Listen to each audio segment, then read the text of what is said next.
The story, The Man Who Chose Purpose. At 19, Marcus made a decision that changed the rest of his life. One moment, one mistake, and everything came crashing down. A single mistake, and life as he knew it began to unravel. In seconds, his future slipped through his fingers. He spent years behind bars. Marcus spent years behind bars. But it wasn't just the steel and stone that held him.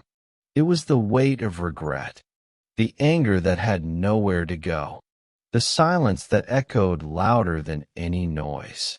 He watched the days pass like shadows on a wall, each one marked by the same question. Will this ever get better? Time moved slow, but the pain, it stayed.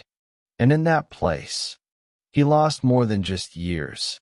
He lost pieces of himself. But in the quiet moments, when the noise of the world faded, Marcus began to change. He picked up books he never thought he'd read. He started writing down his thoughts, his questions, his pain. He looked in the mirror, not just to see who he was, but to imagine who he could become. He wasn't just a number or a cellmate anymore. He was learning, growing, slowly rebuilding himself from the inside out, piece by piece, day by day. When Marcus got out, freedom wasn't what he expected. The world had moved on, and it didn't wait for him. Every job application came with a background check. Every opportunity seemed to slip away. People looked at his past before they looked at him. It felt like every door had a lock he couldn't open. But still, he didn't give up. He kept showing up, kept trying, because deep down, he knew his story wasn't finished. Then one day, someone gave him a mic, and in front of him sat a room full of teenagers, arms crossed, eyes doubtful. They had heard it all before. But Marcus wasn't there to lecture. He was nervous. His hands shook. But he stood tall, because for the first time, he wasn't hiding. No script, no act, just truth. And sometimes that's all it takes. One voice, one moment, to start breaking through. Marcus didn't stand up there with fancy words or polished speeches. He didn't pretend to have it all figured out. He spoke from pain, from mistakes, from lessons learned the hard way. And the room got quiet, because they felt it. He wasn't preaching. He was remembering. And they saw themselves in his story.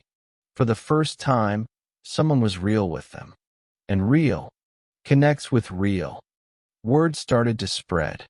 One talk turned into 2, then 10.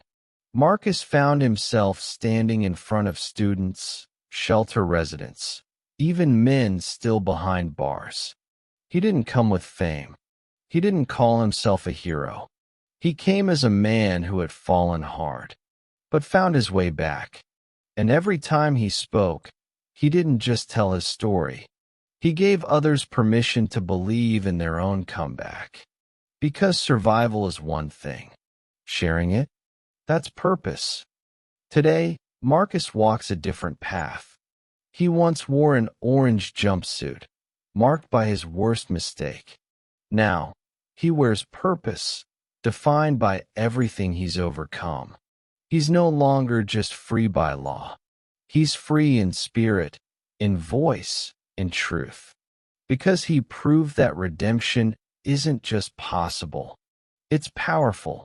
And if you're still breathing, still standing, then your story isn't over. It's just getting started. BB Teller, bringing stories to life.